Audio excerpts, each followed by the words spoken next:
The stars looked different from this far away from Earth. Captain Jake Morrison stood on the bridge of his ship, the Odyssey, and watched the alien world grow larger on the screen. His hands were steady, but his heart was beating fast. This was it, the first time humans would meet the Valkyrie Empire face to face. "We're receiving their docking instructions now," said Commander Lisa Hayes from her station. She was his second in command, a smart woman who had been with him for 5 years. "They're very precise about everything." Jake nodded. The Valkyrie were known for their rules and traditions. Earth's first contact with them had been through radio signals, then video calls. And now, finally this visit. The Valkyrie Empire controlled 40 star systems. They had technology humans could only dream about.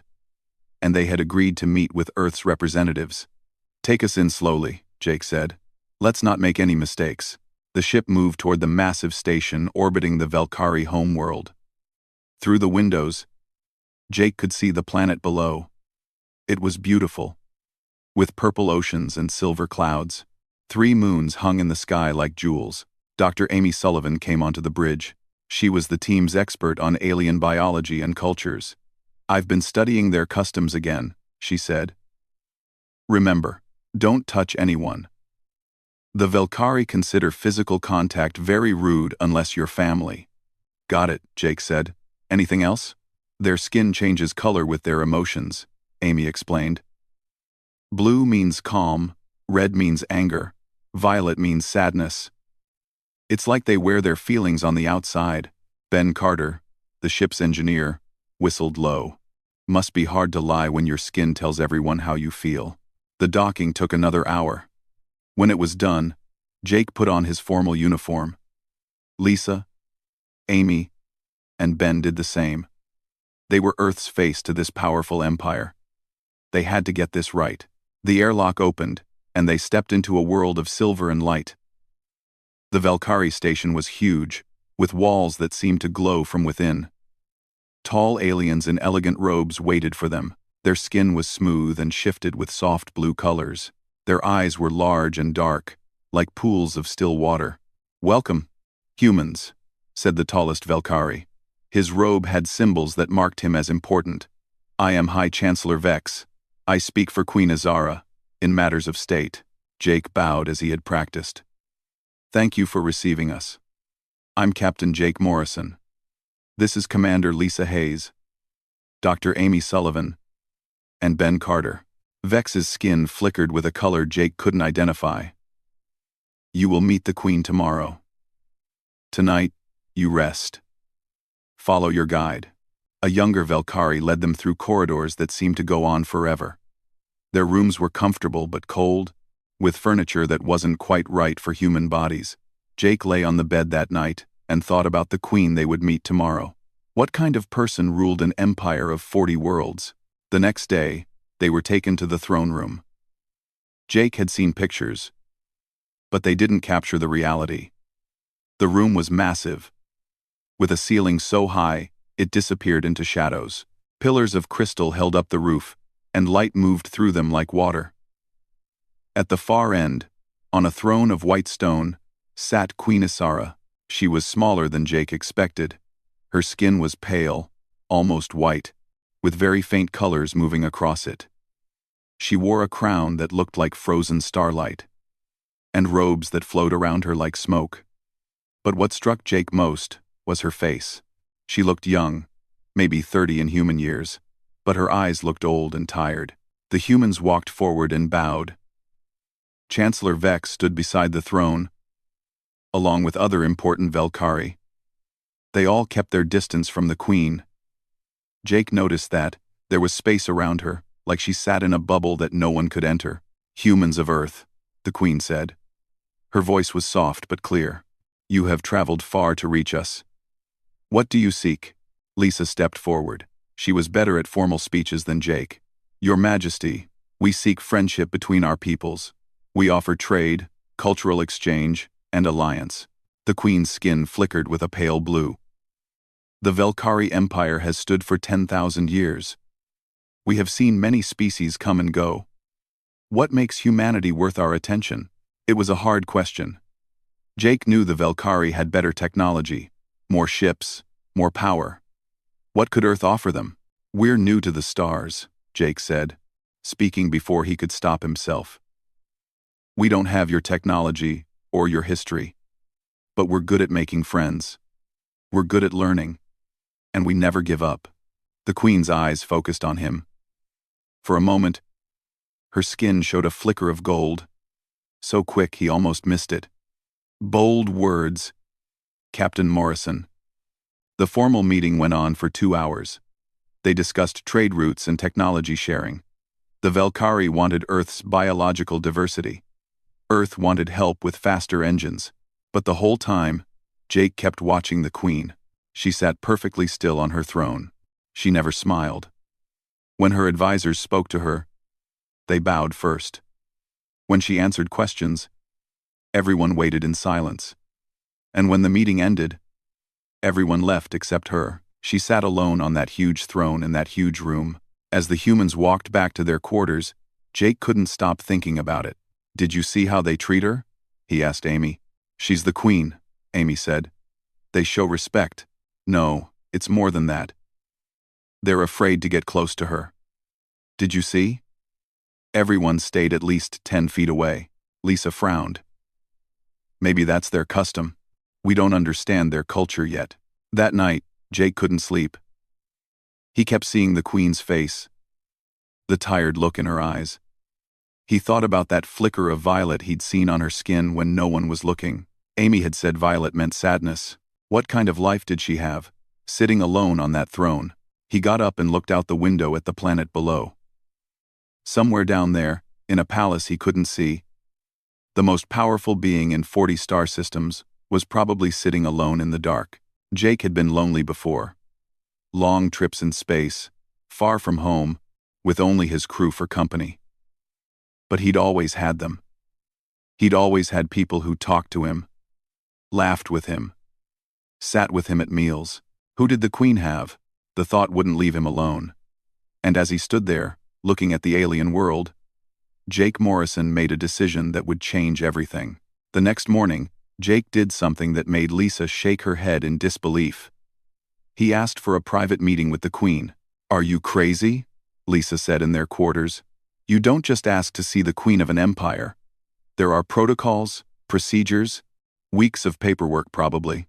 "I have to try," Jake said. He couldn't explain it well. He just knew he needed to talk to her. Really talk to her. Not the formal speeches from yesterday. "What are you going to talk about?" Ben asked. "You can't discuss the trade agreement without me and Amy there." "I want to talk about cultural exchange," Jake said. "About our people understanding each other." Amy looked worried. "The Velkari are very formal, Jake. If you offend the Queen, this whole mission could fail." "I'll be respectful," Jake promised. To everyone's surprise, the Queen agreed to see him that evening. Chancellor Vex delivered the message personally, and he didn't look happy about it. "The Queen will grant you 1 hour," Vex said, his skin showing hints of red. "You will meet her in the small audience chamber. You will not touch her. You will not ask personal questions. You will address her properly at all times." "I understand," Jake said. That evening, a guard led Jake through the palace. It was even bigger than the throne room building, with halls that seemed to go on forever. Everything was beautiful and cold and empty. He saw servants, but they moved quickly and quietly like ghosts. The small audience chamber was still huge by human standards. The Queen sat in a chair that wasn't quite a throne, but close. She wore simpler robes than yesterday, and her crown was smaller. She looked at Jake with those dark, ancient eyes. "Captain Morrison," she said, "you requested this meeting. Speak." Jake bowed, then said, "Thank you for seeing me, Your Majesty. I wanted to talk about our cultures, about how we can learn from each other." "That is what the formal meetings are for," she said. "The formal meetings are about trade and treaties," Jake said.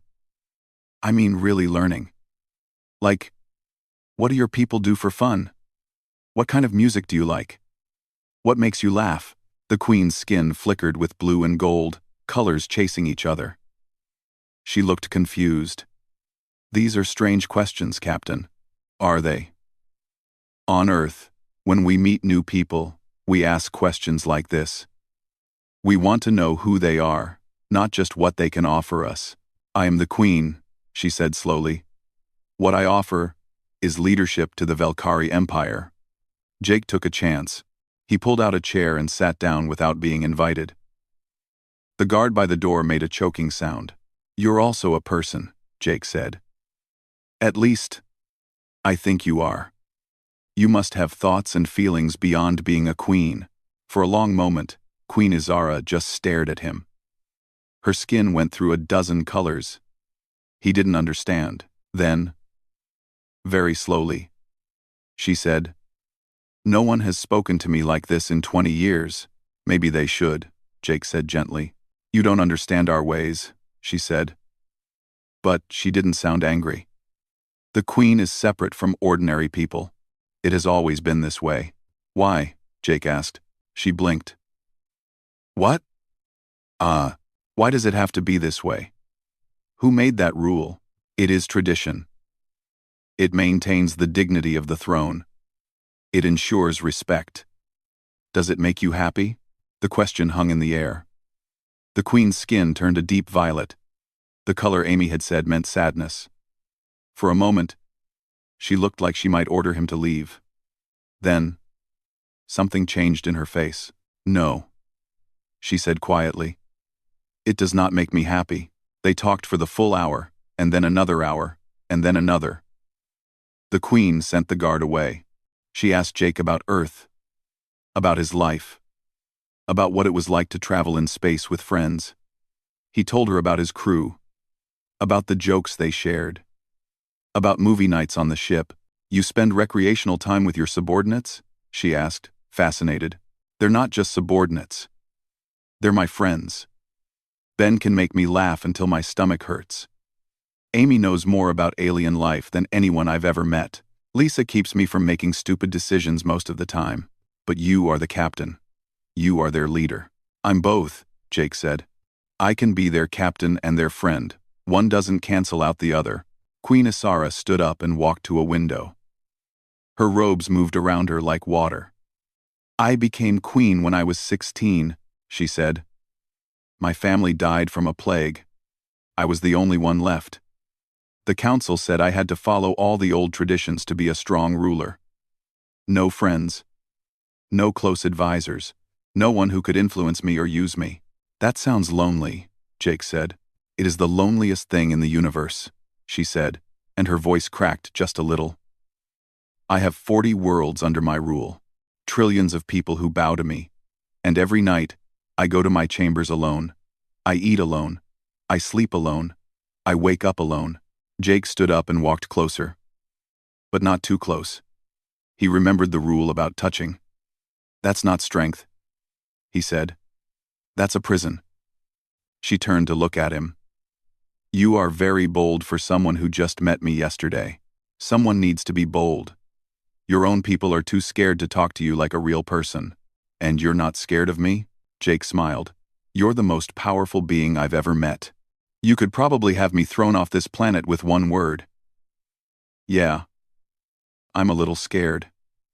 But I'm more sad for you than scared of you.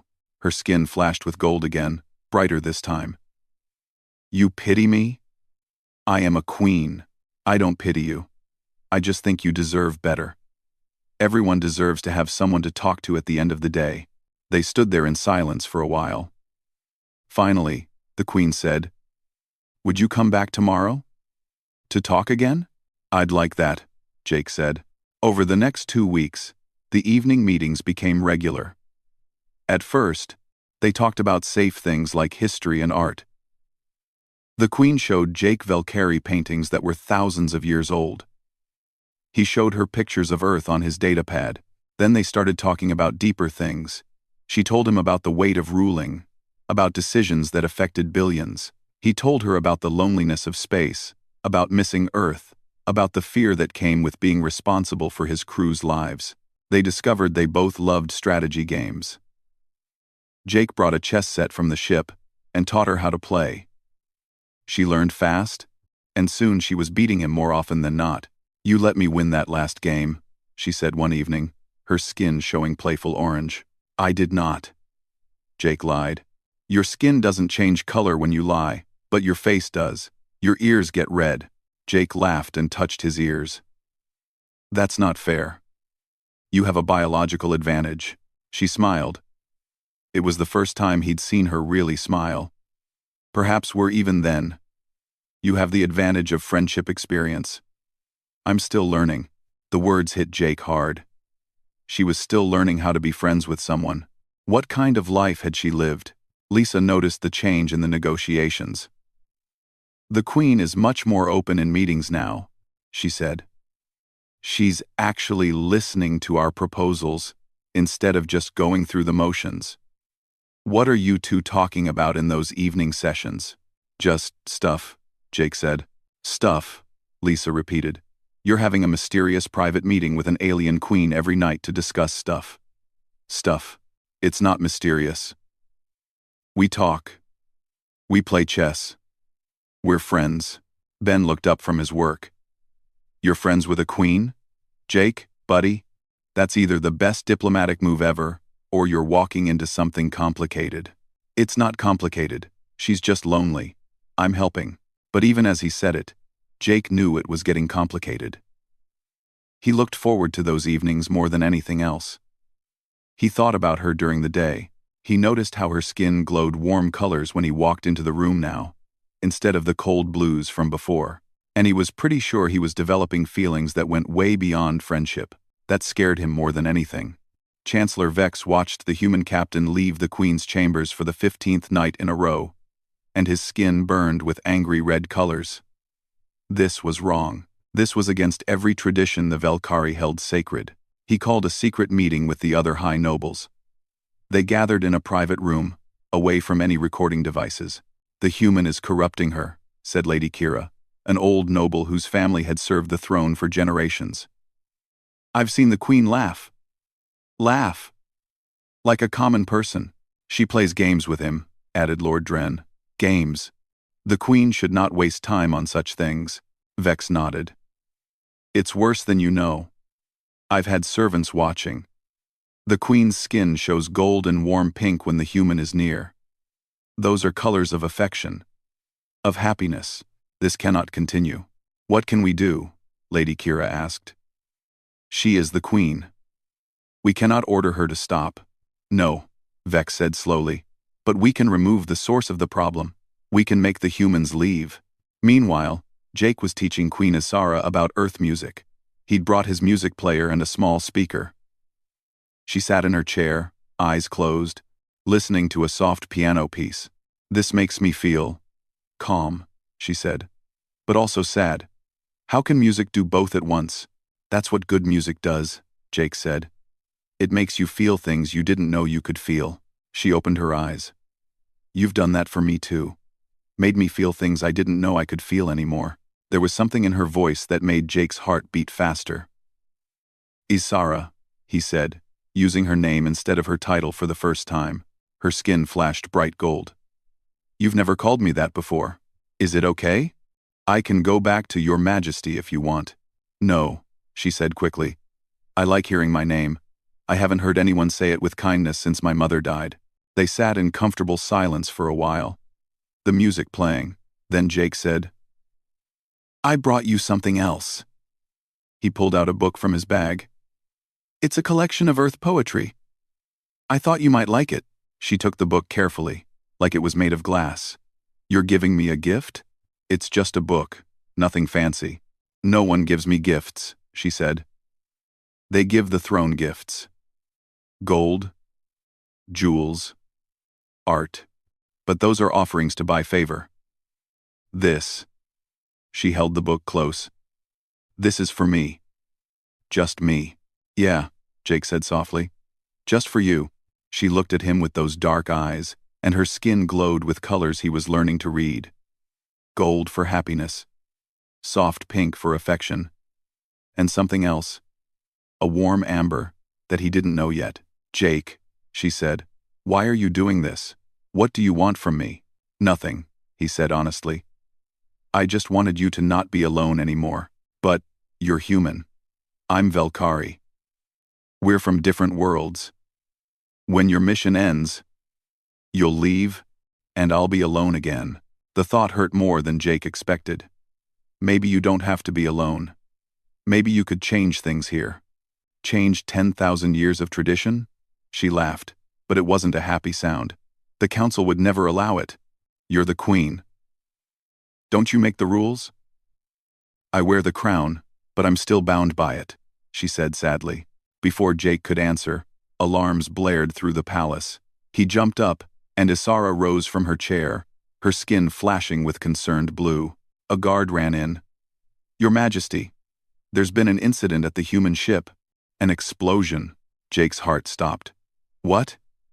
Is anyone hurt? We don't know yet.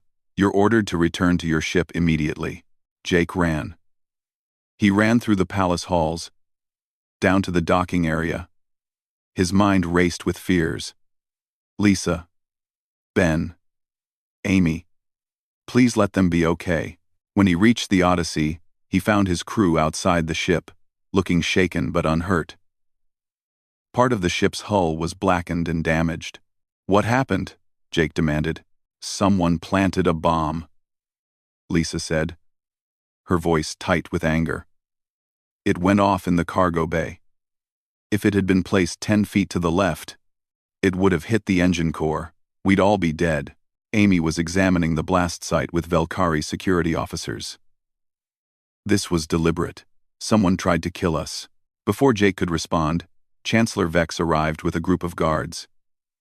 His skin was carefully neutral blue, but his eyes were cold.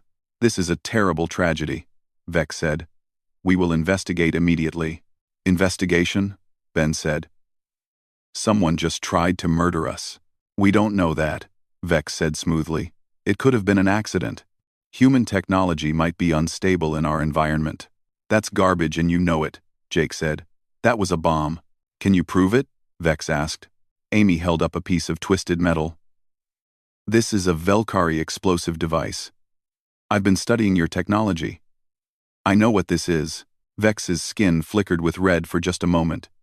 Then it seems someone has committed a crime. We will find them. But until then, I'm afraid we must ask you to leave Valkyrie space. For your own safety, of course. You're kicking us out? Lisa said. We're protecting you, Vex said. Clearly, someone here means you harm. The Queen would never forgive herself if Earth's ambassadors were hurt. I want to talk to the Queen, Jake said. The Queen is busy with urgent matters, Vex said firmly. You have 12 hours to repair your ship and leave. Back in their quarters, the crew gathered to talk. This is wrong, Amy said. The Queen wouldn't order this. She's been working with us, building trust. Then someone is working against us, Lisa said. Someone who doesn't want humans and Valkyrie to be friends. RD time. Ben was already running scans on the bomb fragments. I can prove this was deliberate. I can show that it was set by someone who knew Valkyrie technology. But Vex won't let us present evidence. And present. Jake sat quietly, thinking. He knew who was behind this. Vex had never liked him. Had never liked how close he'd gotten to the Queen. This was about stopping their friendship, about putting Isara back in her lonely cage. I need to see her, Jake said. I need to tell her what's really happening. They won't let you near her, Lisa said. Vex made sure of that. Then I'll send her a message. Amy, can you get a message to the Queen directly, without going through the council? Amy thought for a moment. Maybe. The Queen has a private communication device. If I can hack into the palace network, it's risky. Do it, Jake said. It took Amy 3 hours, but she finally got through. Jake recorded his message on his datapad, choosing his words carefully. Isara, he said to the camera. They're making us leave. They say it's for our safety. But I think you know the truth. Someone doesn't want us here. Someone doesn't want you to have friends, to have anyone who sees you as a person, instead of just a crown. I want you to know that these past weeks have meant everything to me. You're not just a queen to me. You're smart and kind, and you deserve to be happy. You deserve to have people around you who care about you. Whatever you decide to do, I understand. You have a responsibility to your people. But I hope you'll remember that you're a person too. You matter. Not just as a ruler, but as Isara. I'll never forget the evenings we spent talking. The chess games. The way your skin glows gold when you laugh. Thank you for letting me be your friend, even if it was only for a little while. He stopped the recording and gave it to Amy to send. That was beautiful, Amy said quietly. But Jake, you know this might not change anything, right? I know, Jake said, but I had to try. That night, in her empty palace, Queen Isara received the message and watched it alone in her chambers. And as she listened to Jake's words, her skin glowed with every color at once. A storm of emotions she couldn't control. For the first time in 20 years, the Queen of the Valkyrie Empire cried. Queen Isara sat in her throne room as the sun rose over the capital. She hadn't slept all night. She'd watched Jake's message 7 times, and each time, her chest hurt more. She thought about the past 20 years. The endless, empty nights. The formal conversations that meant nothing. The weight of the crown that grew heavier every day. She'd accepted it because she thought she had no choice. But Jake had shown her something different. He'd shown her that duty and happiness didn't have to be enemies. That being a good leader didn't mean being alone. That traditions could be questioned. The council was gathering for the morning session. They would discuss the humans' departure, congratulate themselves on removing the problem. They would expect her to sit quietly and agree. Isara stood up from her throne. Her skin flickered with a dozen colors as she made her decision. She walked down the steps, her robes flowing behind her. Send for the full High Council, she told her attendant, and bring the human delegation, all of them. An hour later, the throne room was full. The nobles sat in their designated places, whispering among themselves. Jake and his crew stood on one side, looking worried. Chancellor Vex stood near the throne, his skin showing confident blue. But the queen wasn't sitting on her throne. She stood on the main floor, level with everyone else. What is the meaning of this? Lord Dren asked. Your Majesty, you should be on your throne. I'm tired of sitting above everyone, Isara said. Her voice was strong, clear. I'm tired of pretending that distance means strength. Mark, Vex's skin flashed red. Your Majesty, this is highly irregular. Many things about me have been irregular lately, Isara said, and it's time we address that. She turned to face the full council. Someone tried to kill our human guests. Someone planted a bomb on their ship. A terrible accident, Vex said quickly. We're investigating. It was not an accident, Isara said. Dr. Sullivan has proven it was a Valkyrie explosive device. Someone in our own empire tried to murder the Earth delegation. Murmurs ran through the council. Some nobles looked shocked. Others looked uncomfortable. The question is why, Isara continued. Why would someone want the humans gone so badly that they'd commit murder? She walked slowly around the room as she talked. Jake watched her, amazed. This wasn't the lonely queen from that first day. This was a ruler taking command. I'll tell you why, Isara said. Because I've been meeting with Captain Morrison. Because I've been talking to him, learning from him, becoming his friend. And someone decided that was wrong. Someone decided that I should stay alone on my throne, isolated and unhappy. Because that's tradition. Your Majesty. Lady Kira stood up. The traditions exist for good reasons. They protect you from being used or manipulated. They protect me from being human, Isara said. The room went silent. Yes, I'm Valkyrie. Not human. But I'm still a person. I have feelings. I need connections. And these traditions have made me a prisoner in my own palace. Vex stepped forward. Your Majesty, you're upset. No, Isara said firmly. We discuss it now. In front of everyone. She turned to him directly. Did you plant that bomb, Chancellor? His skin went pale blue with shock. How dare you accuse me? I didn't accuse you. I asked a question, but your reaction is interesting. She looked at the guards. Search his chambers. Search his office. If he's innocent, he has nothing to hide. This is outrageous, Vex shouted. I am High Chancellor. And I am your queen, Isara said, her skin flashing with royal purple, the color of authority. Guards, now. While the guards left to search, Isara turned to the rest of the council.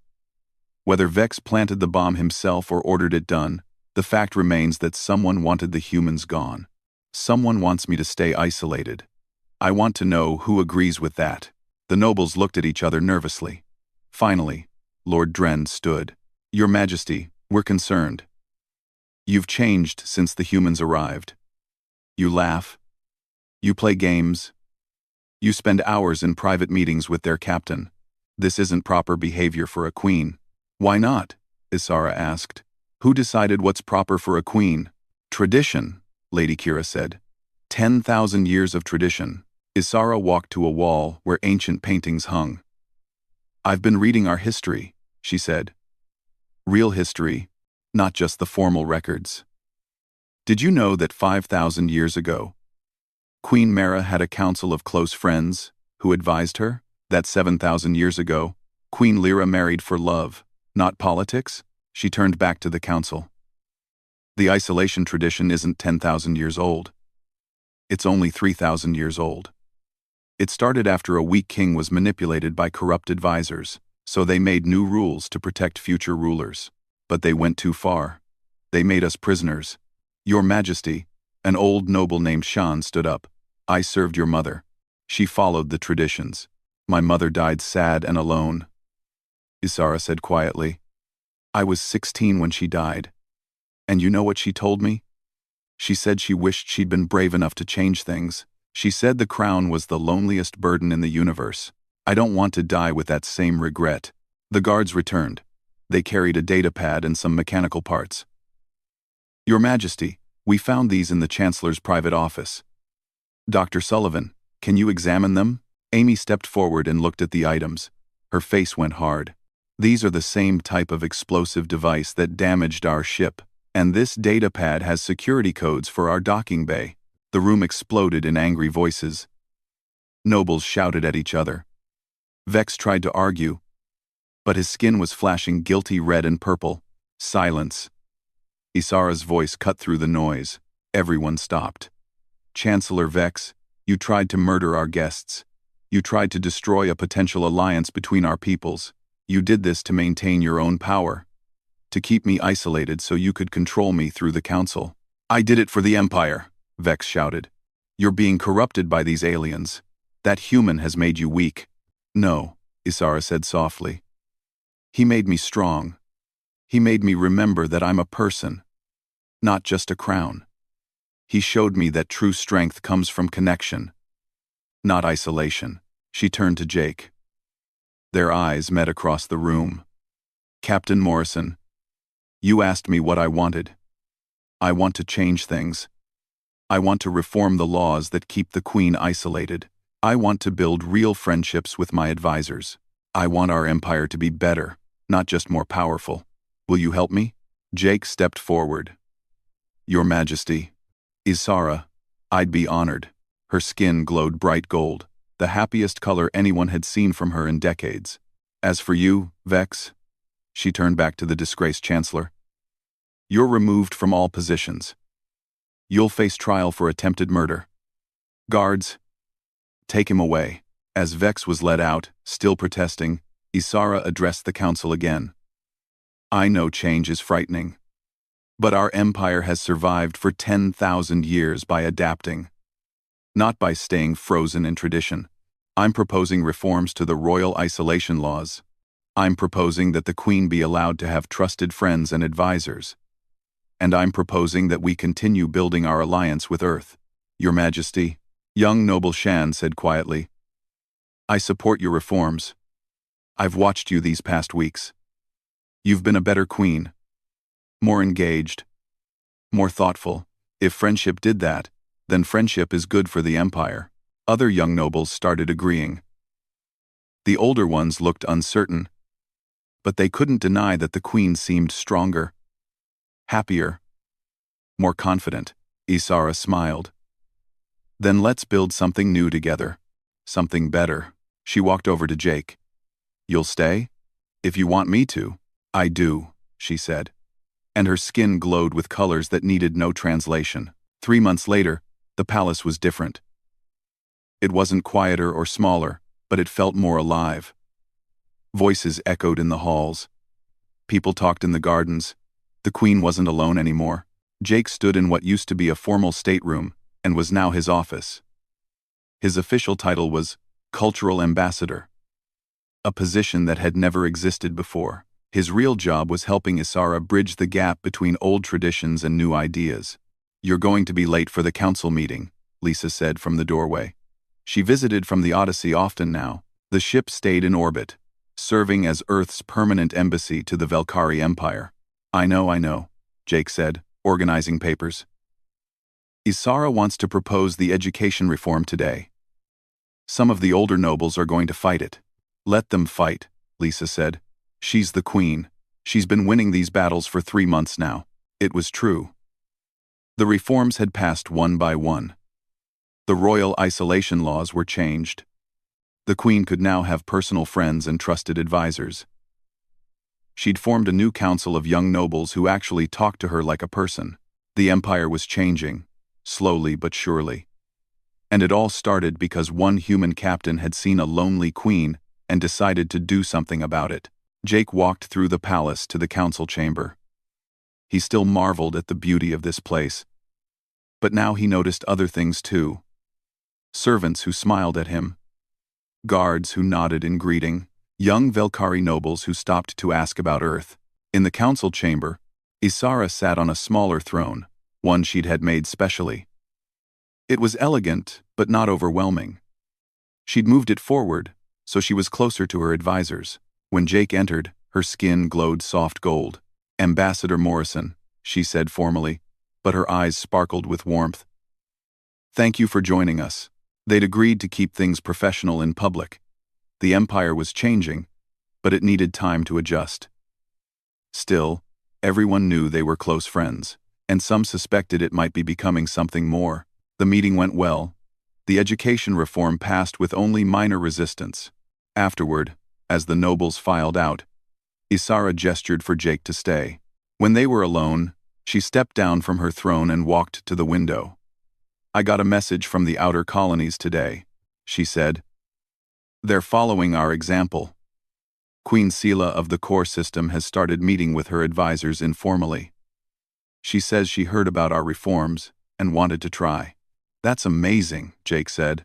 It's spreading, Isara said, turning to him with wonder in her voice. The changes we made here are inspiring other leaders. They're remembering that they're people too. She walked closer to him. In private, they'd gotten more comfortable with each other. Not touching. That was still something Velkari reserved for family. But standing close, I never thought it would work, she admitted. That first night you asked to meet with me, I almost said no. I thought you were crazy or rude or both, Jake laughed. I was definitely both, but you were also right, she said softly. I was a prisoner. I was so lonely I'd forgotten what happiness felt like. And then you showed up with your chest set and your terrible jokes and your honest heart. My jokes aren't terrible, Jake protested. Her skin flickered with playful orange. Ben told me you once made a pun so bad that Amy refused to talk to you for 2 days. Ben has a big mouth. They laughed together, comfortable in a way that would have been impossible months ago. Then Isara's expression grew serious. Jake, I need to tell you something. The council has been asking about your position here. Some of them think you should return to Earth, now that the reforms are in place. Jake's heart sank. Do you want me to leave? No, she said quickly, her skin flashing with distressed blue. Never. But I wanted you to know that there's still some resistance. Some nobles think a human having so much influence is wrong. What do you think? She looked at him with those dark eyes. I think you saved my life.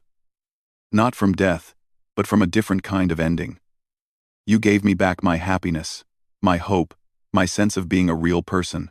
If that's wrong, then I don't want to be right. Isara, Jake said, and something in his voice made her skin glow warmer. I need to tell you something too. I was supposed to rotate back to Earth next month. Earth Command wants me to captain a new exploration mission. Her skin went pale. You're leaving? I told them no. What? I told them I'm staying here. If you'll have me. But that's your dream. Exploring new worlds, commanding your own ship. I had that dream before I met you, Jake said. Now I have a different one. I want to help you build this new empire. I want to be here. When you wake up with new ideas. I want to play chess with you and argue about poetry, and watch your skin turn gold when you're happy. Jake, she whispered. I'm in love with you, he said. The words hung in the air between them. I know it's complicated. I know we're from different species. Different worlds. I know some people will never accept it, but I had to tell you the truth. For a long moment, she just looked at him. Her skin cycled through a dozen colors. Then she stepped closer, as close as she'd ever been. On my world, she said quietly, we have a color we only show to the person we love most. It's called Heartlight. It's rare, precious. I haven't shown it to anyone since my mother died. She closed her eyes, and her skin began to change. It started at her heart and spread outward. A color Jake had never seen before. It was like gold and pink and orange all mixed together, but also something else. Something that had no name in any human language. That's beautiful, Jake breathed. That's how I feel about you, she said, opening her eyes. I tried to deny it. I tried to tell myself it was just friendship. Just gratitude. But it's more than that. You're in my thoughts every moment. I'm happiest when you're near. When I think of the future, you're in it. So what do? Jake asked. We figure it out together, she said. We'll face the nobles who disapprove. We'll handle the complications. We'll build something new, just like we've been doing with everything else. Together, Jake agreed. She reached out her hand, palm up. It was a Valkyrie gesture he'd learned, an invitation to connect. He placed his hand over hers, not quite touching, just close enough to feel the warmth. I have an idea, she said. Earth and the Valkyrie Empire are allies now. We should strengthen that alliance. I want to create a new position. An Earth ambassador who lives here permanently, works directly with the throne, helps build our partnership. That sounds like the job I already have. It is, she smiled. But this one is official. Recognized by both governments. It means you can stay as long as you want. It means we can work together publicly, without anyone questioning it. Come on. And if people figure out it's also personal, her skin glowed bright with that heartlight color again. Then let them know. I'm done hiding who I am to please others. I'm the queen. Yes. But I'm also Isara. And Isara loves a human named Jake Morrison. Over the next weeks, the announcement was made.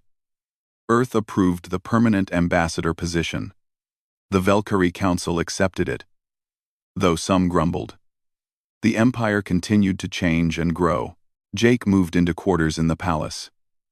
He worked with Isara every day, helping her reform old laws, build new alliances, and create a government that valued connection over isolation. They still played chess in the evenings. They still talked for hours about everything and nothing. But now, they did it openly, without hiding. When Isara's skin glowed with heart-light colors, people learned to smile and look away politely. 6 months after Jake first arrived, he stood with Isara on a palace balcony, looking out over the capital city. The 3 moons were rising, painting the sky in shades of silver and blue. Do you ever regret it? She asked. Giving up Earth, your career, everything familiar? Every single day, Jake said. She looked at him in alarm, and he laughed. I'm kidding. No, I don't regret it. This is where I'm supposed to be. With me, with you, helping you, loving you. Her skin glowed so bright with heartlight that people 3 floors down probably saw it. I love you too, she said. My impossible human. My friend, my heart. They stood together in comfortable silence, watching the city lights twinkle below. Somewhere in the palace, Ben and Amy were having dinner with some young Velkari nobles, sharing stories and building friendships. Lisa was in orbit, preparing for the arrival of Earth's next diplomatic ship. The universe was vast and full of different species, different cultures, different ways of living. But at its heart, everyone needed the same things: connection, understanding, someone to talk to at the end of a long day. A lonely queen had sat on her throne for 20 years, isolated by tradition and fear. And then a human captain had stepped forward, not to seek power or wealth, but simply to offer friendship. Sometimes the greatest revolutions start with the smallest acts of kindness. Sometimes changing an empire begins with a simple question: what makes you laugh? And sometimes, love bridges the gap between stars. Jake turned to Asara. Want to play chess? She smiled, her skin dancing with joy. Always. They walked back inside together, and the palace that had once been so silent now echoed with the sound of laughter. The queen spent every night with someone who loved her, and the human who stepped forward found his home among the stars. The future was bright. The future was theirs. And they would build it together. One chess game, one reform, one day at a time.